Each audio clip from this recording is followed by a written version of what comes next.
Hi, and welcome to episode 201 of the Untethered podcast. Today, we have one of my colleagues, Karen Benitez, joining us.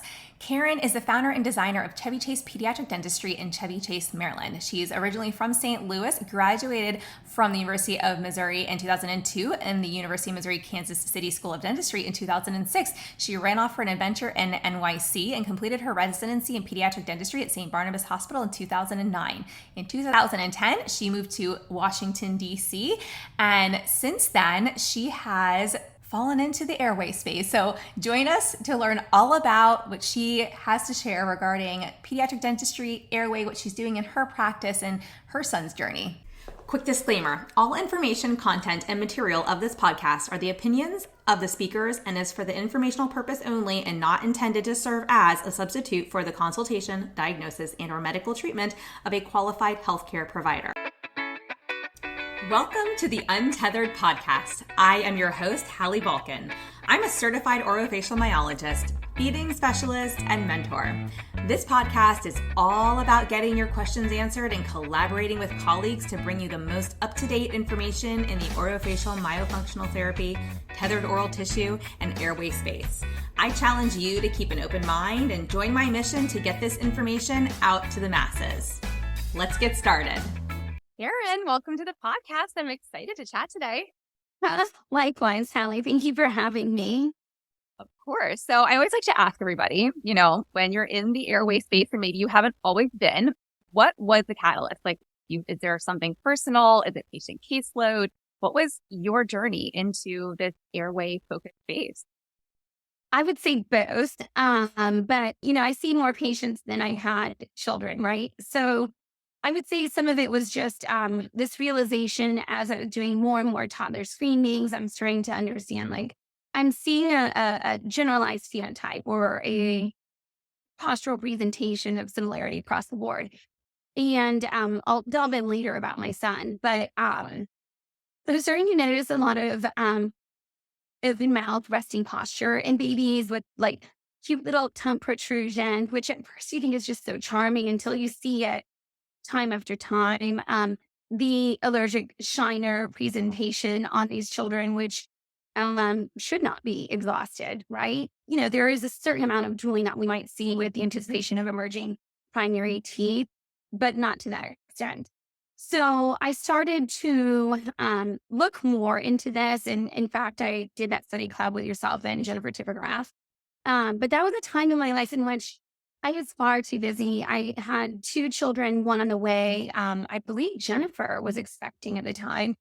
And I was commuting a very, very long distance. So it was just not the time for me to pursue further. But it was a great starting ground of knowledge. And it gave me direction. From here, who else is tied into these airway-centric focuses?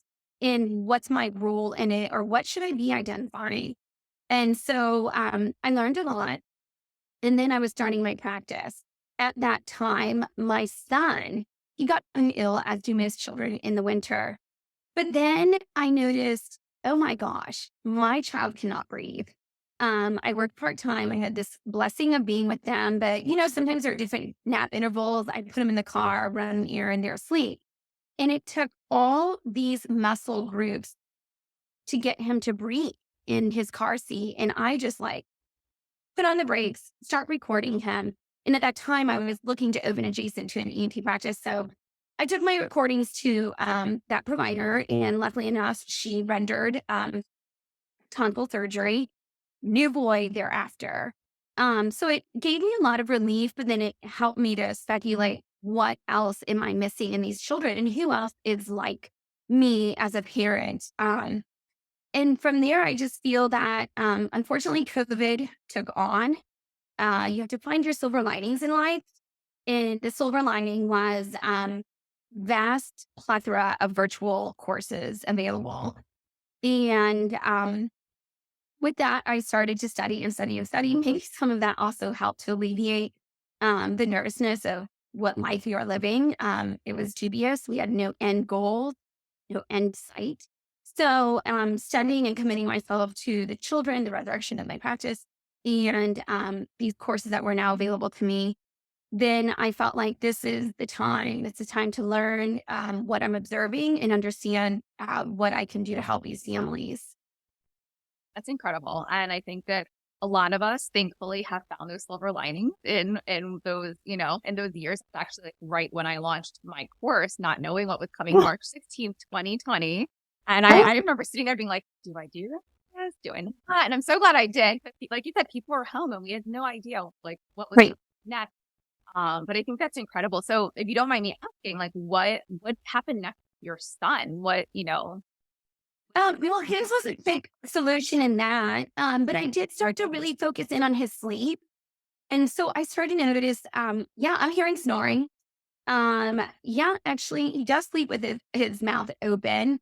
And at the time, I was actually working with a hygienist who's also on board with these airway centric things. And she's now practicing myofunctional therapy. And it was really nice to kind of have a tit for tat conversation about things like that because I was living it in my life. And then I was looking to see who is going to put me in the right place for this. I took courses with Dr. Zaghi of the Reed Institute, and that was about sleep disorder breathing. From there, I did the Tufts pediatric sleep mini residency, and that really helped. I have a colleague who graduated the year after me in pediatric dentistry, Kay Bracey. She practices in upstate New York. Brilliant woman. And so she and I really started jiving and talking. We were in the mini residency together, and it was just like 13 years since I'd seen her. We started talking about caseloads again. What are you doing? What do you see? And then it landed me on tethered structures, which I felt like I was crazy and seeing it all the time. But I think it's the same as the statistics for sleep disordered breathing in children. Um, they're probably slightly off. It's just the more that we educate our communities, the more that we're going to recognize. And we need more metrics, right? So understanding what does that mean? Sleep studies, unfortunately, are challenging for children to perform in. So are we really misdiagnosing their symptoms? How can we make this comfortable? And it's similar to what I tell my parents. I'm like, you have soft tissue concerns, which is why I have visuals on that.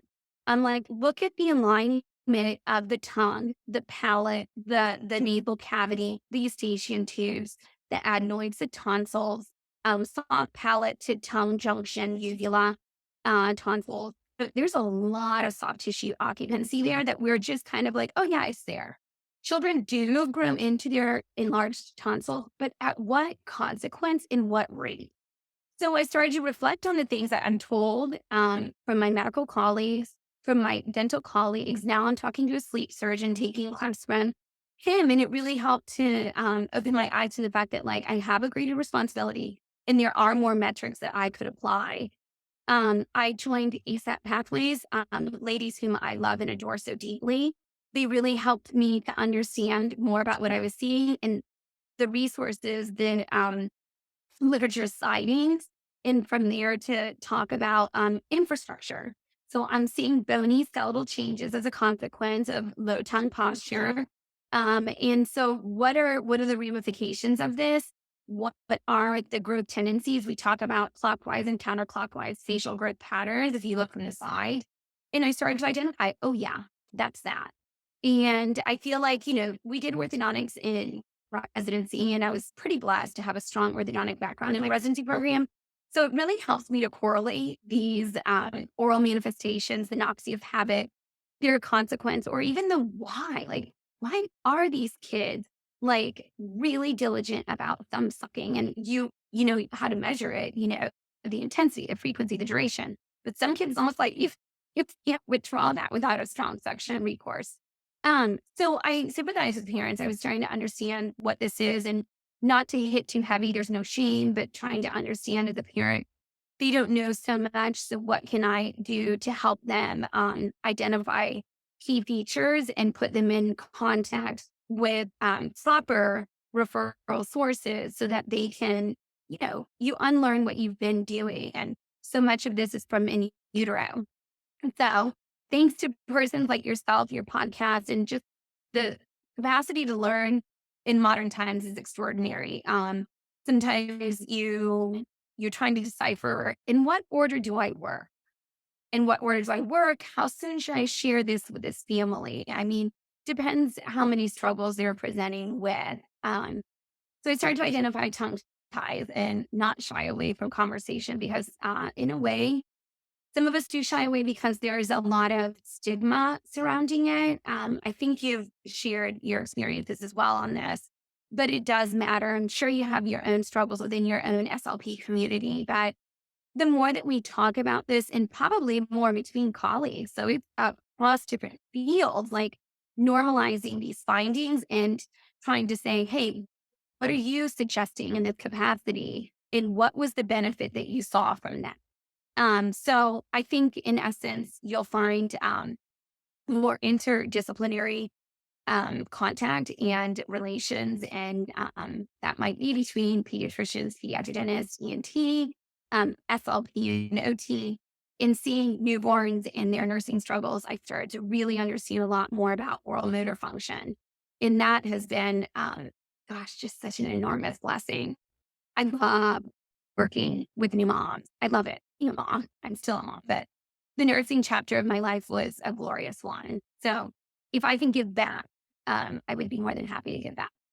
Love that. I love that. And I think you touched on so many amazing points, but I think to bring it full circle, it goes back to that team approach and being able to work in a multidisciplinary way where we can even discuss among colleagues. Like I know we have shared patients and we can kind of talk to each other and say, hey, okay, here's what I'm seeing. Okay, here's what you're seeing. Okay, what's next for this patient? Because that's like the age old question. That's what's coming up a lot. We've seen a lot of parents who are more informed and more armed with information. And a lot of them are now coming to me on social media, which is a totally different conversation than I would have had like when I started the podcast in 2019. They're coming to me, they're saying, okay, I recognize this symptom and this symptom and this symptom. Like, what do I do first? And I'm like, oh, this is such a great, we're already seeing the evolution of a lot of this, education that we're putting out there. Well, parents are so pure. Yeah. And that's, and I know not everybody is, right? We still get, of course, a lot of parents who are brand new to all of these conversations, and nobody's teaching parents this unless they seek it out or unless they stumble upon it on their own usually, or unless they happen to fall into a provider's office like yours or mine or similar, where we are educated and we are making an effort to educate. And so I think we still have a long ways to go, but I love that question of like, what's first? And I think it's so independent of, it's based on the case. It's individualized. How does this child present? What are the family's goals for their child? What is the family capable of taking on right now? Because sometimes it may not even be like what we ideally want the next step to be. It may just be, what do they have energetically? What do they have timing wise? What do they have financially? Like, what are their capabilities and how can we best support them so the child still makes progress, still working towards optimal health? It may just look different than we originally thought, or maybe another case. And, and I think that's like, I say it's an art and a science. And there's a dance between the art and the science of like navigating these journeys with families. And so I love that, you touched on a lot of this because it is so different. Even though we may see the same symptoms present across various different kiddos, the next step may be so very different. And I like how you also touched upon how, tongue ties were kind of like this taboo thing. And I don't know the actual numbers. I always say, oh, there's just like 50-50 split in the SLP world. I'm just making that up. But there is this heavy split, especially when you go on social media and you see a lot of influencer accounts and information and everything. And, it's also one of those topics where I like to spend time with families and talk about, well, how is it impacting your life? How is it impacting your child's life? And just like with the tonsils, you brought that up, especially with your son, you removed them, he improved dramatically. And then you ask the question of like, at what extent do we either like leave them in and let them grow into their tonsils or hope that they decrease over time? Which, for me, I'm always thinking of, okay, we know there's research now supports like early expansion and that can, and then myofunctional therapy, whether it's slow or rapid, we can definitely see a improvement in those soft tissues and, for, in other words, decreasing tonsils and adenoids, which I saw with my daughter. I didn't know at the time that was like a thing. And I think there's like, earlier levels of research on that. But if a child is presenting in such a way that we're concerned about obstructive sleep apnea or, their health is dramatically being impacted affected by it, then, I always tell parents, I'm like, follow your gut. You do what feels best for you. Yeah. Have And your parents Yeah. know what their greatest fire is. Like, or just even recordings like the Snore Lab app. You don't know. You're tired yourself as a parent at the end of the day. I don't know what my child's doing when they're asleep. I put them in the room and I don't go check. Well, rightfully so, because we never wake a sleeping baby, right? But then you're like, but there's some manifestation of something going on. So how can we gain metrics? And it's really about the metrics surrounding sleep, the metrics surrounding audible sleep, noises, sleep apnea, moments of the gasp, right? Seeing that with some kids, I'm pretty confident, myself, my husband, so the end journey, the decades ahead, trying to understand if I don't stop this now, where will this progress to, right? And I mentioned to you before that when you graduate from dental school, you do a table clinic. And with Denise Hamlin, my classmate, we had done mandibular. With Denise Hamlin, my classmate, we had done obstructive sleep apnea and mandibular advancement appliances. At the time, they kind of suggested, oh, that's not super relevant in dentistry. But honestly, everything changes and there's an evolution. So it was what it was. I learned a lot from it. And then here it's like God was saying, hey, Karen, you're going to touch base on this again at a later part of your life. And so here I am full circle again. And I do have a lot of those questions being asked of me. Well, there's a lot of grinding at night. I would say most pediatric dentists are hearing that. And we were taught it can be stressors, anxieties. And sometimes I felt like, okay, but like, what anxiety is a child having at this point? And it made me think. It made me think, what does the research really mean about that? Because it's like, in a way, exhausting. And I felt silly. I have all these parents asking the same question. So then I started looking more. No, it is an early sign. Just like you shouldn't be hearing your children's story. So what should we look at? And parents are aware. And they kind of already feel in their gut, like you're suggesting, what's the greater fire? So the timing to me is like, where are my ENT for pediatric? Even the pediatrician, like, how can we kind of sit at a conference table together and understand, like, where should you really start prioritizing and leaning in? Like, hey, ENT, I kindly ask of you to really think about removing these, or let's start even earlier expansion methods because we're seeing a reduction in tonsure size. Now, you're not going to see a grade 4, grade 3 touching the uvula. Like I have a clear view into your airway. I often snap a little image of it so parents can see, what is she talking about? I'm like, look, when you lie flaccid in paralysis of sleep, I was like, no wonder you're constantly advancing your mandible and grinding because they're all coming together upon one another and cutting it. So a lot of it is just visual cues for parents, giving them documentation, whether they take that to their medical providers or not, I'm not sure, but trying to get more and more visuals. And so that's become a big part of my practice for parents to understand both intraoral for their child. What am I talking about? What am I showing you on your facial profile of growth? Even gummy smiles, which I have. And I had a very long-standing habit myself as a child that we just didn't know enough about. But the research is there, it's growing, and a lot of it is the emphasis between us. I love my SLP community. I just feel like I might be burdening you guys a little bit, but well, I might. But, there's just so much that I learned to lean into, and I always tell my parents, I am such an irreversible part of your equation. If you're coming to me for even skeletal growth modification or tongue tie, of course, tongue tie release is a lot more irreversible, right?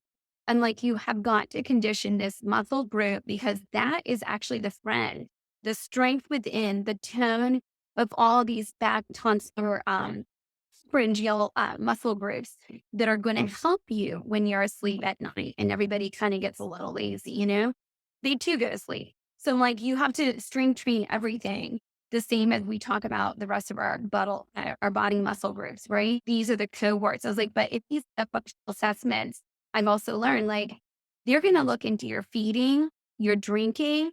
I was like, your resting postures. I was like, I did the class and I don't tell you, And maybe it gives us a little ADHD at dentist because we are really kind of like immediate result, right? I was like, I can tell you your cavities. I can tell you the tongue tie. And you give me about 30, 40 minutes and you're done, right? And it was humbling for me to understand. And I was a little antsy. I was like, you guys, it takes time. It takes time. And I have to put these parents in that format sooner because it takes time. Yeah. I love how you mentioned conditioning the muscle because, eh, in what arena do we not do that, especially before a Right. surgical procedure? Like, I talked about physical therapy. Yeah. We can go for physical therapy before a hip replacement or a knee surgery or really any other major type of surgery. And so while a tongue tie may be a quick release of tissue, it's still going to have an impact on the entire body. I think a lot of the debate that surrounds tongue tie releases falls from individuals who have had bad experiences. And when it's individuals, Yes. mother infant dyads and patients and things, because they were not educated on the need for pre-op, the need for post-op therapy. So for me, like you said, conditioning that muscle is so important because babies start swallowing about 12 and a half weeks in utero. They're born with the swallow that they're going to have for life unless we intervene.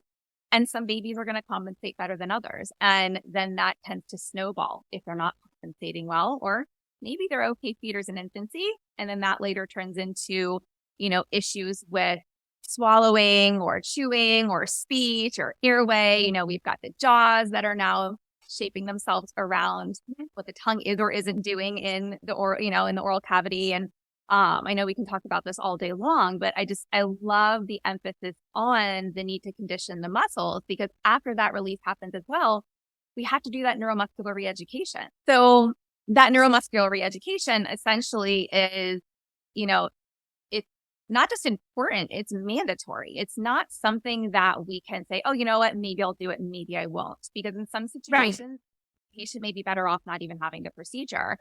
Yeah. Not going to do it properly because of the ramifications. Or now we've got this tongue that's quote unquote free, but it doesn't have a function. And now it's been sitting in different ways. And now we're having struggles. Yeah. I mean, do you get patients?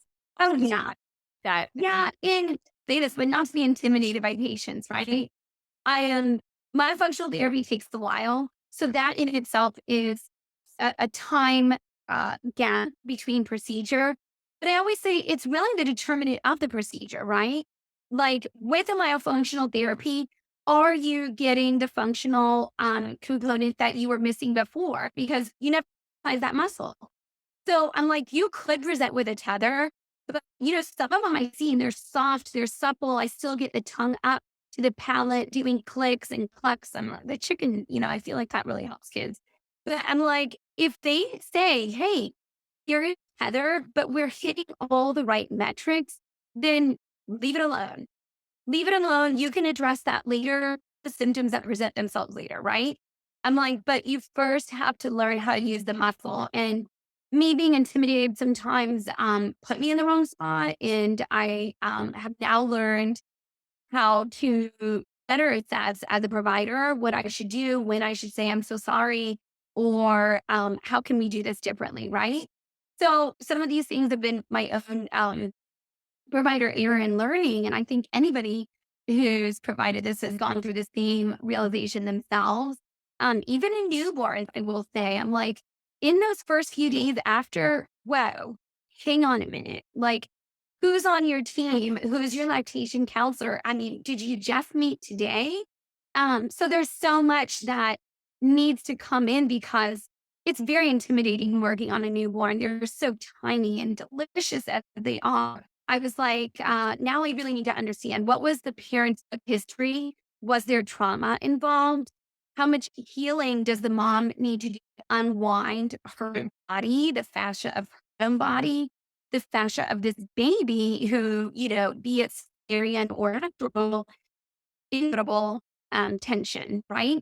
So much of it is just letting them unwind, find their own dance partner together, and then who in the nursing capacity to get you going. I'm not qualified to determine milk supply. I'm not qualified to give you what skills you should use. I learned lactation so that I understand what should I be assessing for the feel of the suction during my assessments, oral motor function to reinforce with the parent. But now that I'm at that level, there's only so much that a pediatric dentist can do, right? And I stick to my metrics, my profession, and I deviate out to give enough information to support when they discuss that in that realm of therapy or in this lactation. Listen intently, because that's the same thing I want you to chive on, right? I want you to learn these things. And parents are going to be, so much more prepared than we were, right, Hallie? Like, I didn't know anything, and I studied to be a pediatric dentist. I thought I knew a lot. I've been with children my whole life. But once you have this vulnerable young baby and you're like, where's the milk gauge? I was like, there's no milk gauge. I think I literally said that to my pediatrician. I was like, I'm really because there's no milk gauge. I have no idea what you're talking about. You asked me to count the wet. Is it dirty? And I was like, my mind is just everywhere. I'm exhausted. Hormones can take a normally sane person and just send them off kilter.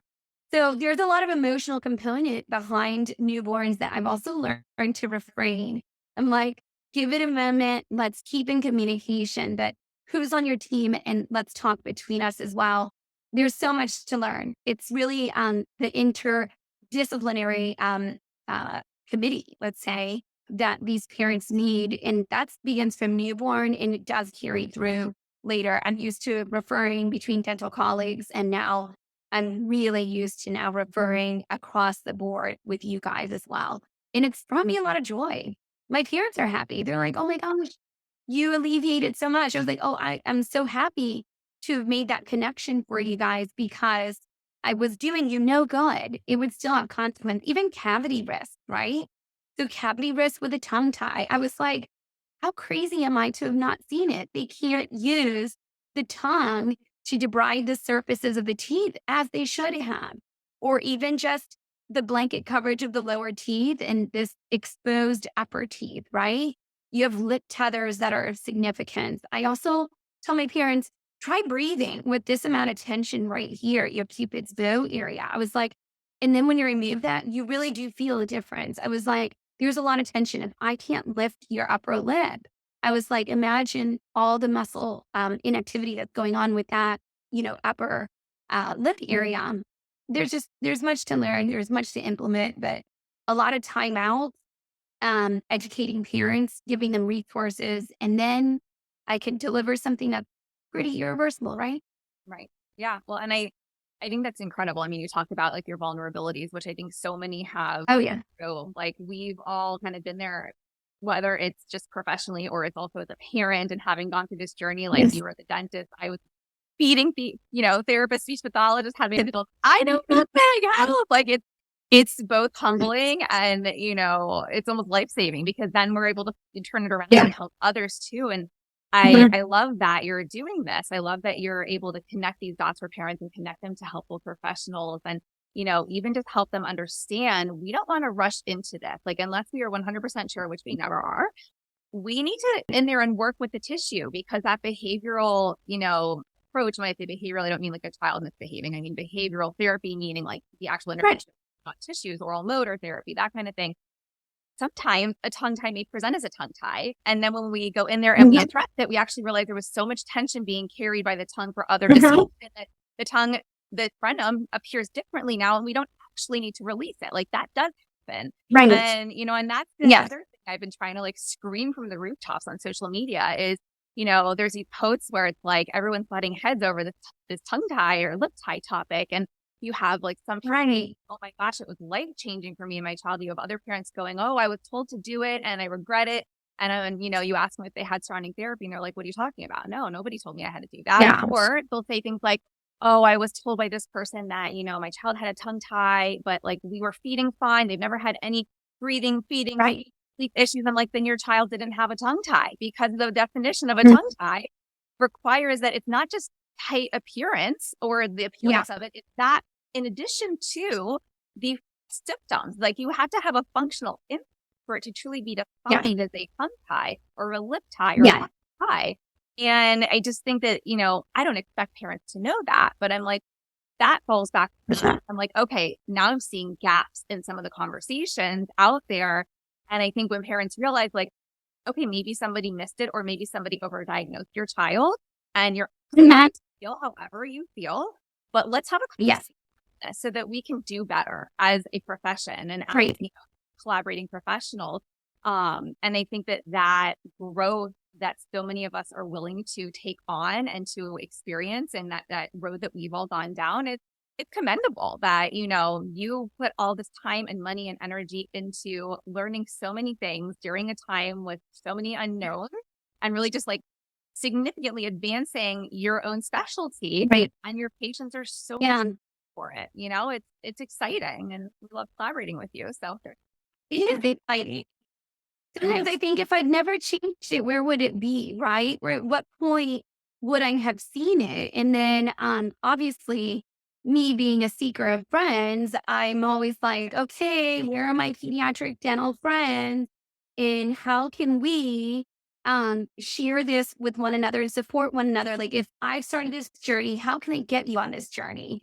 Because the need is there, I'll argue. The need is there. It's just we need better metrics on maybe a few caveats, right?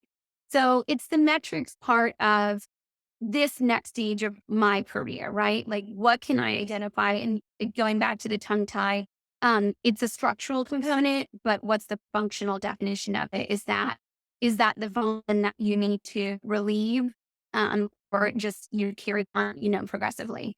So I think that the next part of my evolution is better metrics, and a cohort of colleagues for that. So I'm at the beginning. Like I said, it's a new journey. I always approach things with trepidation. I'll be honest. I'm a measure. The carpenter who maybe measures more and then executes. But I'm like, I really feel like slow and steady wins the race. And I need to understand there's so many different kinds of patients that I receive and parents and the emotional background of the parents, or how much new information am I providing them versus like, oh, I came in kind of at this level. I'm no longer a novice on this subject, Dr. Karen. Oh, I wanted to be able to meet all the needs, understand, and I'm excited to see, 5 years from now, what's my 5 year personal plan, right? And then my 10 year. And then I don't know, I've been doing this for a while, so I might be creeping towards retirement before I knew it. I was like, wow, that's extraordinary. You practice for so long and then you're like, you're not addictive, learning and helping. I'm like, do I really have to ever quit it? you don't ever Yeah. It's interesting. No, I'm seeing different individuals move out of practicing and then moving into like in normal retirement age, but moving into educating and working on Yes. really passing that knowledge to the next generation of professionals who want to learn from, which I think is a beautiful thing. And I think it's what I look at it as like, yes, there are people who are never going to teach and never want to teach. And I'm not knocking that, but I came to a point even early on where I was like, there are so many gaps and no one's connecting. Yes, pediatric feeding, and especially in the infant and toddler, like birth to 3 range, no one's connecting this with airway. And when I say airway, I don't mean like, pulmonology type, yes, we work with pulmonologists and we do have kids with significant other types of airway diseases, disorders, and issues.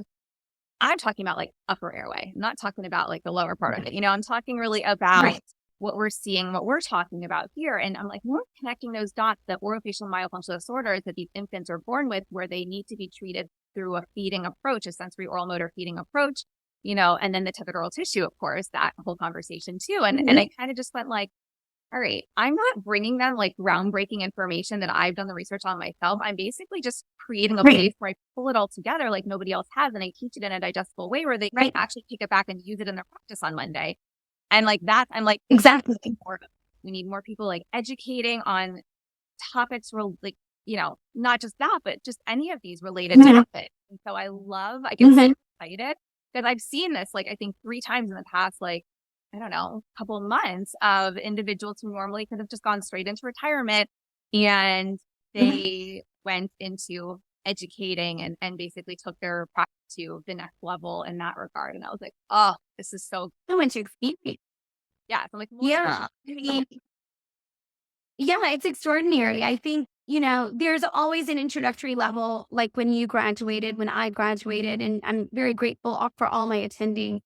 But those decades of experience are monumental. I mean, they're gold. So to take a provider who's evolved and really pushed themselves in being able to say, okay, now the latter phase of my career is to revolutionize the way that the first decades are practiced by said professionals because I'm giving you my experience.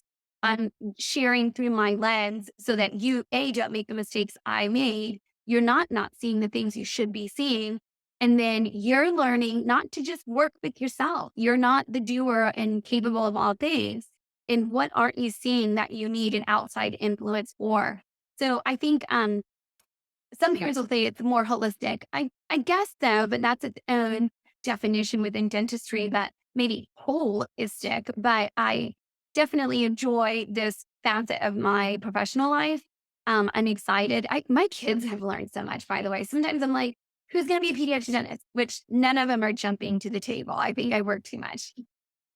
But I'm always like, but you're learning so much. And they'll tell me, they're like, so and so like has his mouth open all the time. I'm like, chin up, buttercup, But I'm like, there are things that we also mimic the behavior. Like, what are our parents doing? And then we're mimicking that posture. So it's like, oh, yeah, your son's doing it because look at this. And that mimicry component to evolution, right? I was like, I'm seeing so much. Oh, man, I wish I could go back to that college version of evolution and understand it from this perspective as well. Right. And embryology.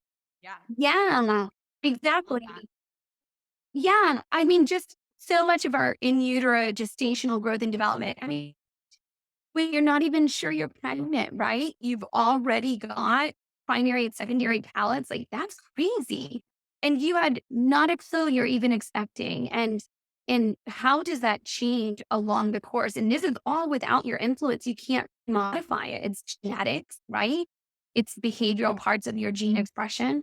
And you have to wait. You have to wait until the birth process to understand now how do I rehabilitate this baby moving forward. But yeah, it's exciting. I'm thankful and I'm really so grateful to have met you. I owe an enormous amount of gratitude to Jennifer Tipograph, a dear friend of mine, and having put us in touch. It was a hard time in my life. I had way too much on me, Hallie, but I listened to you guys.